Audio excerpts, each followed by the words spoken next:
the attention that was drawn to it was that it didn't include a pledge, as Tony Blair's did, to actually say that we're not going to put up taxes. And that's left Labour open to attacks from the Conservative Party. So, headline on the front page of today's Times: protection for teachers' free speech on religion. This is proposals in a report commissioned by the government, which would introduce legal guarantees upholding the right of teachers to free expression. I suppose after a wave of stories in which teachers have struggled, been attacked by parents, been generally persecuted, normally on religious grounds for things they've said in the classroom, right? Yeah, that seems to be the case. And I mean, they're exactly as you said, they're designed to address growing evidence that teachers are censoring their lessons to avoid the possibility of causing offence over issues of race, gender and sexuality. I guess probably the case that people are most familiar with include the protests in 2021 against a teacher in Batley in West Yorkshire. And I think we've covered this in the Sunday Times quite extensively. She received death threats and is still in hiding after showing pupils a cartoon of the Prophet Muhammad from the French satirical magazine Charlie Hebdo in a religious studies lesson. But there's been other incidents that people have sort of drawn attention to. And obviously, I guess this is one of the things that the government is looking at in terms of how it's countering sort of extremism and how it can make sure that the lessons that its pupils are learning about are varied and that people are not too frightened to really address some of these issues when they come into the classroom for fear of there being complaints from parents. Do you think politically the government has somehow, or the Conservative Party has sort of got itself into a place where you take something like this, which is extremely worthwhile, I think extremely valuable, because there's clearly a problem with this kind of intimidation of teachers, and yet the government has got itself into a place where they do this kind of thing, people go, nah, culture war. Yeah, I think that is a danger. I think it's almost because they play the card so often that actually when something important, as you were saying, like this comes along, people will just think, oh, well, it's just playing the same old game again that we've seen before about trying to sort of, provoke Labour into a row about these things. I mean, on this particular one, it does look like it's been written by the government's advisor on political violence and disruption and is a proper piece of work, as opposed to the likes of, for example, Suella Braverman using it as a kind of personal political football. But it does look like this is going to be part of a kind of series that we see from the government. I think they've still got to come up with their counter-extremism policies, which I know Michael Gove's team have been working on. And we saw a sort of mention of that when the Prime Minister did that speech on the steps of Downing Street. I want to say that was a few months ago, but it could even have been longer. It feels like it's been a long year already when this kind of narrative began. And that was all around, how we were dealing with the issue of Gaza and how that was kind of sort of provoking debate. Yeah, sure. Yeah, indeed. Also in the Times today, there's a suggestion that the government is going to go big on some economic data we're expecting next week. Favourable economic data, which they hope may turn the political tide. What's going on there? Basically, we're in an election campaign already, and it's kind of, you can see how it's now all going to play out. We are at a moment of the kind of economy stupid.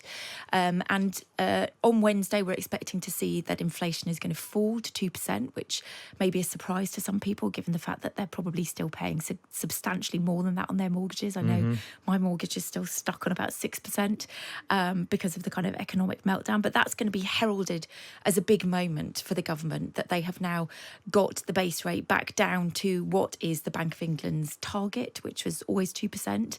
But of course, the really interesting thing about this is actually interest rates are one of the things that the government has very little influence over. But it has been something that they put in their own pledges as something that they were going to take credit for. They said that they wanted to bring inflation down. Of course, it hit a peak last year of 11%. And it was one of those mission statements that the Prime Minister set out just over 18 months ago at the start of his sort of premiership, that this was one of the things that he wanted to get under control. He's going to use that as an argument to say that the economy is turning a corner and that the plan is working. And of course, the backdrop behind all of this is that we've seen the economy become the kind of key battleground this week, with Labour having that extraordinary event in Purfleet in Essex, where Keir Starmer set out his 6 Labour missions. Yeah, what was, I asked this before, but what was your favourite? Oh, gosh. Well, I think the favourite was just the fact that it obviously aped so many of the same pledges that the Tories have done in terms of bringing down immigration, and that actually the equidistance between the two parties seemed, almost immeasurable again. But obviously the attention that was drawn to it was that it didn't include a pledge, as Tony Blair's did, to actually say that we're not going to put up taxes. And that's left Labour open to attacks from the Conservative Party. Well, Jeremy Hunt has been saying exactly that. He's in Times talking about Labour's tax rises. What tax rises are we expecting from Labour? I know there's the private schools VAT, but that's, you'd think, a sort of a small fish in a big pond. What other? Are we expecting action on income tax, on national insurance? What kind of thing? Well, publicly they've been saying they won't put up taxes, but they didn't include that in a pledge. And of course, that's one thing that worries people, is perhaps they're sort of saying one thing and thinking another thing, because as we know, what governments promise in the run-up to an election is not always what's delivered. So I think there'll be some sort of nervousness about that. But I think really what's going on with Labour is they don't want to hem themselves in. They don't want to commit to something and then find that the kind of fiscal situation changes once they come into power, and then they can't deliver on what they've promised, because they think that that's been a kind of key factor in the kind of apathy that surrounds politics at the moment. But I think, what the Tories are saying is, hang on a second, you've still got this, circa £28 billion black hole in your public finances because of the commitment on green energy. And likewise, Labour are saying something very similar to the Tories about their unfunded commitment on abolishing national insurance. So I don't actually think that any of these arguments really tell us very much at all about what either of the party will end up doing on tax. I think it will be something that's determined absolutely by the situation that they find themselves in after the election. And of course, we've no way of knowing what that will look like at this stage. Isn't democracy super? What can you tell us about your latest infected blood story in the Sunday Times tomorrow? This is obviously the story that you are all on top of. It's going to be an absolutely momentous week next week, and a moment that I never thought would come, really. Having been reporting on this, I was working it out the other day, for the best part of now 25 years. Gosh. It was the first story that I ever wrote as a 21-year-old rookie reporter.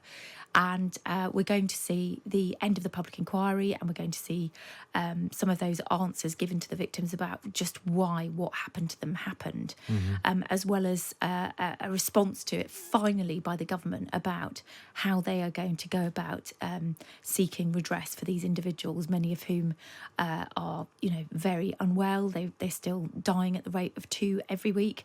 And we have spoken to the Chancellor for this weekend to find out what he thinks about the scandal and his views about how it should be sorted out, and actually his inspiration, which was a constituent of his who has inspired him to sort this out.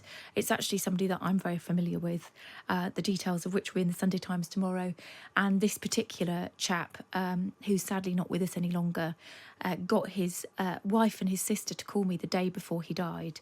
And they told me that he wanted me to know that we should never give up the fight. And I haven't, and it seems like Jeremy Hunt hasn't, finally. Read all about it in tomorrow's Sunday Times. Without asking you to, scoop yourself and give too much away, is the focus that people want here, is this about basically sort of compensation and help, or is it about blame? It's a bit of both. Right. I think, given the terrible things that have happened to these individuals, and we've reported quite a few of them in the Sunday Times, how children were effectively used as guinea pigs and lab rats, and, they were considered to be cheaper than chimpanzees and experimented on. And effectively, the blood products were used on them to test their infectivity. And 5,000 haemophiliacs were infected, and 30,000 people without bleeding disorders were exposed to hepatitis C and HIV. They want to know who made these decisions, why, and from every level, really, from both the haematologists that were administering these treatments right up to the ministers that were making the decisions about buying these particular products. But yes, I mean, the thing that I think so often people forget, they think this is a historic tragedy, is that there are still people suffering today. They often live in abject poverty. They haven't been able to work for huge swathes of their life. They've often not had families. They've not got married. They haven't got any of the kind of financial security that you or I may have, such as mortgages. They can't go on holiday because they can't get health insurance. It goes on and on and on, this impact and the toll on them. And I think, as so many of them are now reaching the end of their lives, and actually the death toll goes up exponentially and faster every year. And at the moment, it is the mono-infected with hepatitis C that are dying quicker than anybody else. They want to see out their final days, having in a manner that they would have had their lives had this not have happened to them.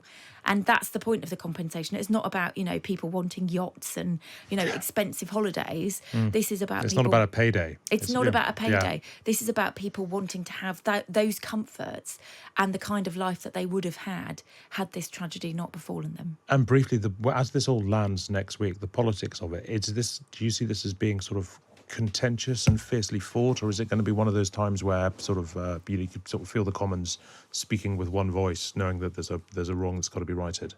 It has been contentious and fiercely fought, partly because of the sums of money involved. And, my understanding is that what's being ring-fenced for the compensation is around £10 billion. It's a lot of money. It's the equivalent of 2p off income tax. And that's something that has meant that governments of all colours and successive governments have always wanted to try to pass the buck because they haven't wanted to pick up that liability. I think the ship has sailed in terms of the acceptance that there is liability, that the government has accepted the moral case for compensation. But obviously with the general election looming, there has been a bit of a battle about who's going to pick up the bill and whether it's going to be this government or the next government. And I can't believe I'm saying this because I didn't think it was going to pan out like this, but it seems to me from all the mood music that I'm hearing, and this has certainly changed over the last 2 weeks, that the government is now in a position where it accepts that it is going to fall on its shoulders. It is going to be making an announcement, as I understand it, on Tuesday, and it is going to be setting out a comprehensive package of compensation. Now, there will still be questions about how the compensation is administered and to who, whether it's a fair level, how the tariffs are set, but more importantly, how quickly those payments can be delivered, for the reasons I've just set out, that people are still dying. But it does look like the government is committed and on a mission to do the right thing. Quite a moment, and particularly after all your work. Thanks very much indeed, Caroline Wheeler. And you can read more from Caroline in the Sunday Times tomorrow and all of the Sundays. And don't forget, you can also order a copy of Caroline Wheeler's book, Death in the Blood, about the infected blood scandal, at the Times Bookshop. Go to timesbookshop.co.uk now.